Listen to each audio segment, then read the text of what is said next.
Well, it's a good thing this place has sprinklers because she's definitely turning up the heat once again. She once again slayed that runway. Alright. That's a sign of relief.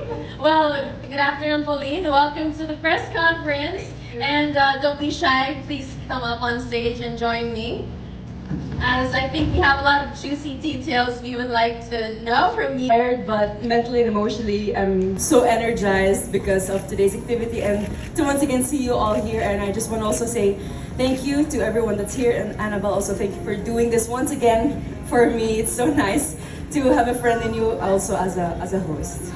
Thank you. Thanks for having me again too. And congratulations for that fantabulous overall performance at Miss Supranational 2023 and bagging the title too. So congratulations, truly. I mean, dedication truly fits you to a T in terms of the word. You don't just say it, you imbibe it, you live it, you live up to it. So congratulations. Thanks, Annabelle. Is there anything you would like to say in particular before we, commence this segment of the program? Would you want to say anything in particular? We might want a tissue. I know you. I didn't bring my mom today so that we won't cry. Let's have like one press con where we don't end up in so many tears. No, but I'm just kidding. My mom actually had her birthday yesterday, so I will take this chance to greet her a very, very happy birthday, Ma. If you're watching this, I'll be home again soon, and let's celebrate your entry into senior citizenhood. And yeah, I can't wait to be back. And of course, once again to everyone here, thank you so much for sharing this afternoon with me and also somehow sharing this victory with all of us. We've already had a little bit of time together at the airport when I arrived, pero medyo haggard ako doon because I came from a long haul flight, so at least ngayon naka-forma na ako. So let's get this party started. Forma isn't the word I'd use. That's like an understatement, but it's your day, so you can use whatever word you want. But in terms of questions, competition, or most favorite aspects of the competition? I know that this is being said a lot, especially with girls that compete internationally, but it was really the friendship that you get to create and the bonds that you get to make with the different candidates from all around the world. That is such a unique opportunity for you as a person. And I remember something that Miss Shamsi also said, after an international competition, you somehow have a friend in all those countries that have joined a particular pageant. So hopefully one day we get to go to those other countries and meet them again in their own communities and spend some time and reminisce on all the beautiful memories that we made. Because we made a lot of beautiful memories. Yeah. It's unbelievable, it's surreal, and it makes me immensely proud of this achievement that all of us were able to, to get together. Thanks for sharing your thoughts, and we would love to hear more of them, definitely, as our darlings from the media would really love to ask a lot of questions, I'm guessing. So once again, we would like to open the floor to our friends from the media. Mabuhay, I'm Armin of the Philippines, Daily Inquirer. You love that callback. Standard. That was the same introduction during your send-off. Send-off. Hi, Pauline. Based on your experience in Miss Supranational, how do you think should we go about the search for your successor? Oh, it was a 3-week experience. So we really need someone who is strong in terms of emotional capacity and character to really make it through that very rigorous time that you're away. Because I think one thing that might be challenging is getting homesick. There will be times for sure where you're gonna long for home, you're gonna long for your mom's cooking, you're gonna long for being able to be hugged by your friends, for example. So we really need to have someone that is dedicated to that journey too. Okay, just one more question, Annabelle, if I may. What qualities will you look for in the applicants that will make you say that, yes, I would like you to fight for the crown I'm wearing right now? Oh, wow. Sorry, I was gonna say something pero wag na lang muna. I already mentioned dedication earlier. That is something that I will always be looking for. But also someone who has the courage to always take that initial first step. Because this journey, whatever journey it is that you start in life, whatever new chapter you start in life, it's gonna be scary. And of course, we all have our own doubts, we all have our own insecurities, whether it's your body, whether it's your speaking abilities or your social skills even. We all have those tiny little things about ourselves that cause a little bit of self-doubt. But with all that self-doubt, as long as you have the courage to take that first step, that means that you are willing to at least allow yourself to be transformed and to become better. And that is one aspect that I'll definitely be looking for in the next person or in the women that want to wear this crown or the main crown afterwards. Very well said, Miss Philippines. Thank you very much for the honor you gave our country. It has been my pleasure and honor. Thank you.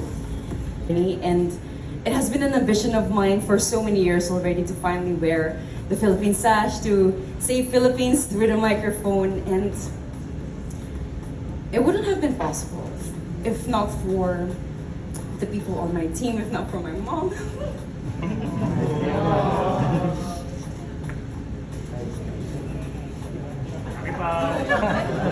You can take all the time you need. I think that deserves a huge round of applause because she's really fighting with not just her mind but her whole heart, you know. So, and it really shows, you know, with you know, the dedication and just the stellar performance overall that you showed at Supra. Maybe I shouldn't go on with the accolades. Maybe it'll make you cry even more. But you deserve your moment. I really think it is impossible to have a press con without Pao Pao crying. No, but really, going back to what I said earlier, I wouldn't have made it this far if it wasn't for the people who, in their way, were also dedicated to me in my journey. And I'm immensely grateful, immensely appreciative, but also extremely happy. A lot of people also keep telling me, no, you should have won, and I'm like, well, thank you for thinking that, but I already did. So yes. Love that. Hello, I'm Drew Francisco. First of all, Pauline, congratulations on your first runner finish in Miss Supranational. The journey has been very long from your first national pageant to finally wearing the Philippine sash across your chest. So my question is, what message do you want to convey to your supporters and to the people watching through your journey in Miss Supranational? There's actually so much that I want to say.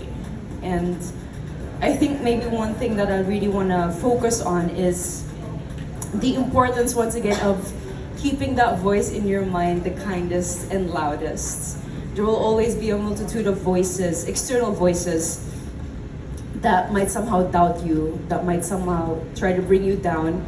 And it's important to really, especially one thing that I've learned this year, it's important to really know who you are and know that your value doesn't rely or doesn't depend on other people's perspective of you or other people's opinions about you. What's important is what you think of yourself, how you speak or talk about yourself to yourself, and how the people around you who are close to you see you, and how that relationship can create bonds and how that relationship can make you even better as a person and individual.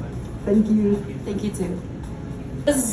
It felt like an eternity on stage, just with me and Andrea. And I was reflecting back on my own journey because Michelle told me once before I left that when you're on that stage, come coronation night, somehow your entire journey, not just from the year before, but from the very beginning, will somehow flash before your eyes. And I had that moment because I realized it had been since 2017, back in Miss Bohol, that I was in the top 2, holding hands with just one other girl, hoping, praying, manifesting to be able to be worthy enough to win that crown. And I saw that in my mind. It was a flashback, and at some point I had to close my eyes. There was just so much going on, so many emotions, so many feelings. And I noticed that if I close my eyes, I experience it better. I experience it more. I allow myself to be in that moment, because shortly after that, that moment's gonna be gone, and I don't think I'll ever have a moment like that again in life. So I was really letting every feeling sink in at that moment. And what was going through my mind also, aside from that flashback, was also just my prayers of gratitude for my mom and my friends also somehow being able to go to Poland, for making it that far. Like, I really felt like this is a winning moment already. This is such an achievement for not just me but for the Philippines. And I was already so grateful at that point, and all I could think was, Lord, whoever wins, please make her the worthiest, or make her worthy of the crown and the responsibility of it. Thank you. Thank you. And then, To be remembered as a dedicated pawpaw. It's been three tries for me in national pageantry before I finally was able to represent the Philippines internationally. And even then, I didn't actually come home with the main crown. But I hope that people somehow remember me still as a winner, as a queen, because we were able to achieve something so big and something so glorious together. And it really comes to show that when we all put our hearts and minds and souls into something that unites people, then we can really make that beautiful difference in the world when we come together. Thank you. Thank you. Oh my God, I'm excited by your question. One beautiful thing that I learned, or that I realized on this journey, that the different cultures of the world, even if we come from different countries, can somehow still unite us. Because Asia has its own distinct culture that somehow united us. And I saw this also very evidently with the African continent when they performed their production number as a group. It was so beautiful to see all of them somehow unite in a culture from their own continent. And I think that was such a beautiful realization. And I also have another realization, and that is that language isn't necessarily a barrier into understanding one another. For Miss Supranational, we had something called a From the Ground Up project, which was a project that every candidate had to bring forth, and it was a project that all of us somehow had to be part of, or had to start in our own communities. And each of us had a chance to talk about it for a good 3 to 5 minutes every evening. And there were some candidates, especially those from the Latin countries, who didn't really speak English well, so they asked a translator, one of our co-candidates, to at least translate what they were saying in Spanish into English, for us to at least understand a little bit more. But I realized that as I was looking at the candidate presenting, even as she was speaking in Spanish, I could still feel her emotions. I was crying with her when she was crying, I was smiling when she was smiling, and I somehow got the message that she was trying to convey, even without necessarily listening word for word to the translator. So language really isn't a barrier into understanding, because feelings and good intent is felt. And that's something that I really realized, and it was a beautiful realization for me. What are the stuff that you validated, that you knew all along, and that you got to validate during the journey? Stuff that I validated? Yeah, I mean that you know that were really true. That this is true. I mean that you validated. I mean that you validated for yourself when you were there. For validation on the aspects of my journey? Yeah. Well, it was my first international pageant, and when I spoke to Michelle before leaving, she also told me that the national pageants here in the Philippines, in particular the Miss Universe Philippines, was such a good training ground for an international pageant, because it's somehow the same in terms of schedules, in terms of waking up early, having to do your own hair and makeup. And that was something that I saw was also really true, and it was such a great help to me also. And it also allowed me that extra spare time to reach out to the other co-candidates and then help them put on their falsies, finish their look, or help with their photos and say, gorgeous, gorgeous girl, as we were taking each other's pictures. And it was such a beautiful part of our journey. And that's one thing, I guess, that I was able to validate when I was there already.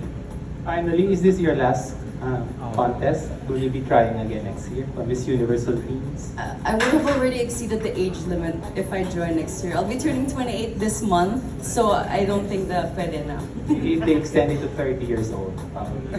That. Well, actually, I just arrived, when was it? Like about 2 weeks ago or something like that? A week ago.